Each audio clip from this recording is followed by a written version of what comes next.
Bajarime irada gel hatta fikri. Yani şahsen mi da havale me pe her şarada hatner bijartını geç mağdurun gohuni hunk mağdurun em mafeki jbo haftine de mekken binawada ısrar kirin mecid kabul kin khud selamet ya bidhari em mağdurun rasta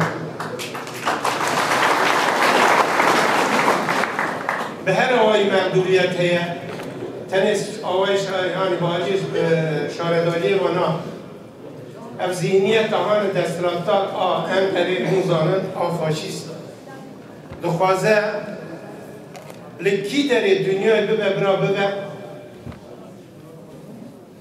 گلی کرد آنجی دوستیوی خودی رومت به رومت آخو خودی در کبه نخوازه نفس کدود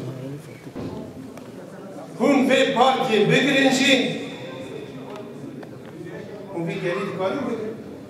Peşiya ite girdin, ecvat person peşiya ite girdin, ne mümkün, ne mümkün. Şüpher ve ekip feyden o karavanı. Hem her tümüş geri kurat bejin, tıfakı ve nafkuyi, jetam da topi Amerika jvara çeytire. Tani hun tıfakı hukukne yek, دشمن کو ناس بکن لنرخ کو خودی در کردن تو کس نکاره پیشی و بگیره خدا سلامتی و توا بده او چه بکن برا بکن سرکرتنی یا مظلوم با تکچونی یا ظالم با سلام همش بوا همیا ریزداری سلاف دیکم قمره یا میا ورتجی جبو همه گلی کردستان جبو همه گلی بندست یه ترکیه هر همه گلان پیروز ببه از باورم yani her cahaki her platforma kedam dibejin ne kongre her avakirina dernek ki her avakirina rekistini jibo kurdaji jibo hammi gelin binani geli serfiraz geli serdest tüne Türkiye'de tane destilatlar hane tane kesimek küçük heye kadara hammi gelaji kadara hammi milletaji ev tayindikin ev çahazdikin bu şekli Türkiye revetçe yani katliamacı hasdikin milyonan Ermeniyan katildikin katliaman dıkhazın Şeyh Said isyana Şeyh Said'da milyon hezaran Kürdan da hezaran Kürdan katildikin katliaman dıkhazın disa Dersim'de 100,000 insanan katildikin iro hatta TV aliyeci berve çendi her rehistinek hember ve rejima faşista ve sistema faşista piroza.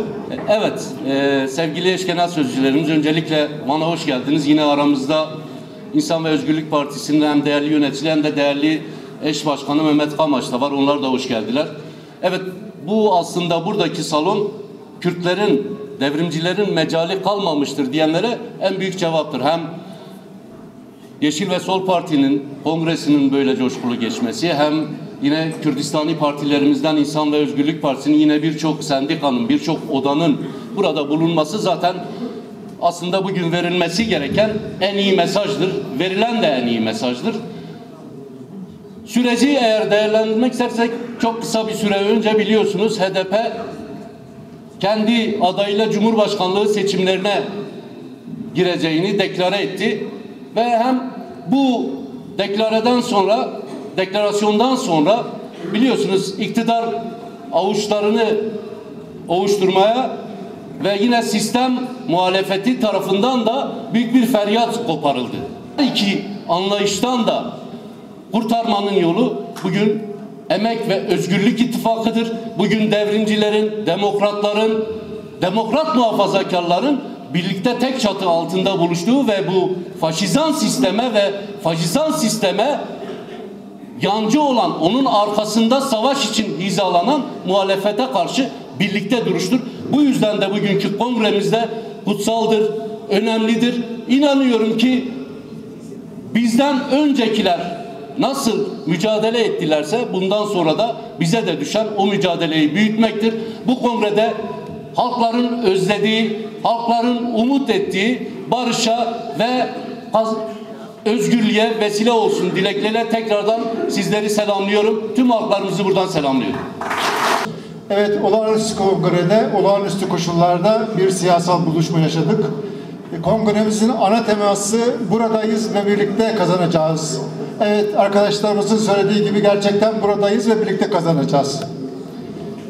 Konuşmama başlamadan önce özellikle bu tarihsel süreçte bizimle ortak mücadele veren ama mücadele içerisinde hayatlarını kaybeden bütün dostlarımızı sevgiyle, saygıyla anıyorum.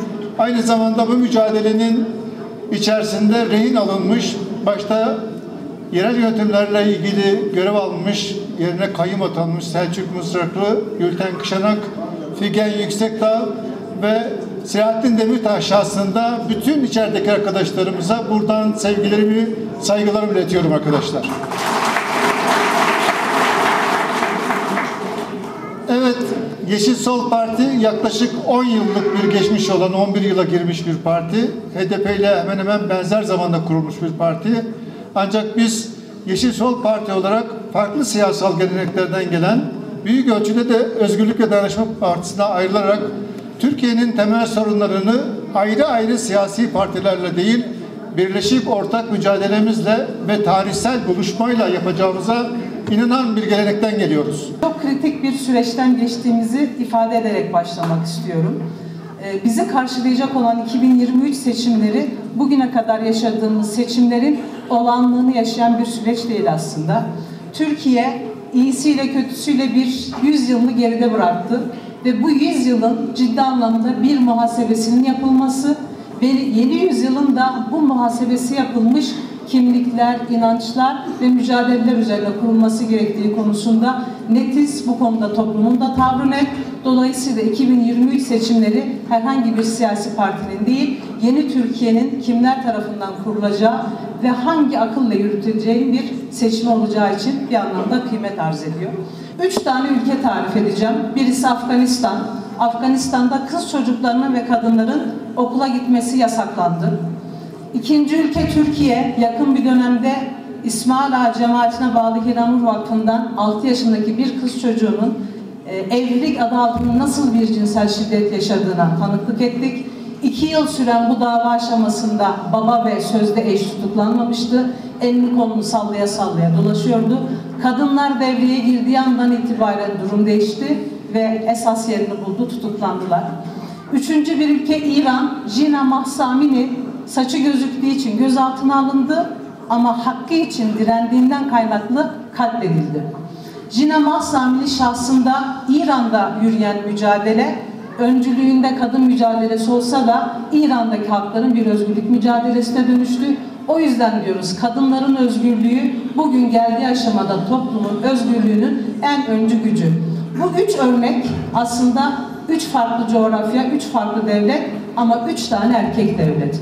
Dolayısıyla erkek devletin ya da devletlerin ilk egemenlik kurma çabası içerisinde oldukları kadın mücadelesindeki bütün kazanımlar bizim özgürlük mücadelemizin en yol aydınlatıcısı, en öncü gücü olmaya devam edecek.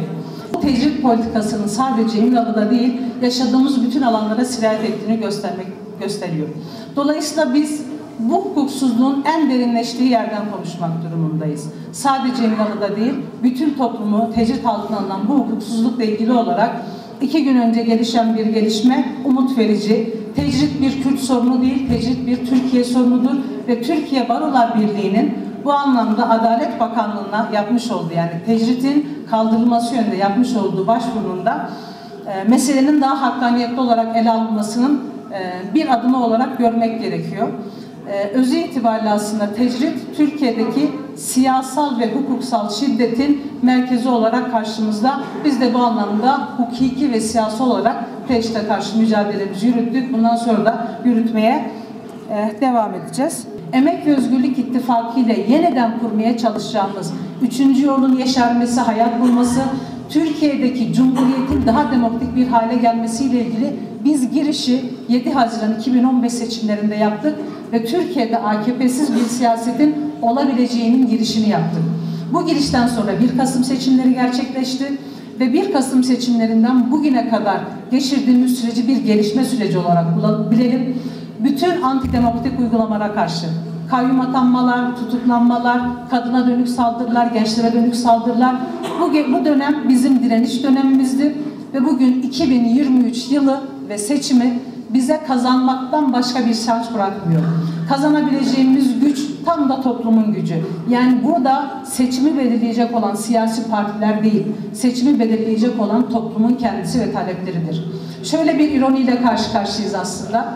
1923 yılındaki Genç Cumhuriyet'te emek veren, söz kuran Kürtler 100 yıl boyunca yok sayıldı. Ama gelin görün ki 2023 yılı seçimlerinde ve Türkiye'nin 2. yüzyılında Kürtler bütün bu yaşanan olumsuzluklara, inkara, asimilasyona rağmen demokratik siyasetten ve demokratik bir Türkiye'den vazgeçmedi.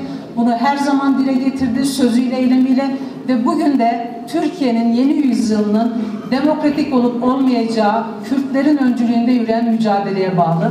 Bugüne kadar ısrarımız bundan sonra bir sonuca dönüşecek. Buna inanıyorum. Türkiye'de Kürtler başta olmak üzere bütün demokrasi güçleri ve özellikle de kadınlar yeni yüzyılın kurucusu olacaklar. Demokrasiyi de, Cumhuriyet'in demokratikleşmesini de, temel insan haklarının hayata geçmesini de, savaşın olağan bir şey değil, olağan dışı bir şey olduğunda, tecritin insanlık dışı bir hukuksal şiddet olduğunda anlatacağımız her mecra bizi yeniden bir kazanıma götürecek. Biz bir seçimi değil, bir yüzyılı kazanacağız. Umut ediyorum ki burada bulunan bütün arkadaşlar bunun farkındalığıyla hareket ediyorlar.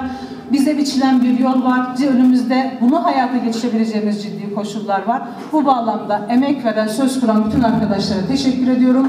Yolumuz açık olsun. Dayan emekli. Cafer Koçak,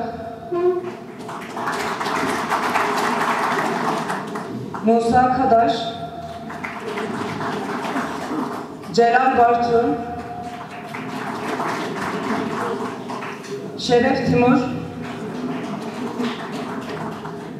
Mehmet Taytoğlu, Ezgi Çiçekbağ, Mehmet Salih Işık, Abdülkerim Bayit, Lezgi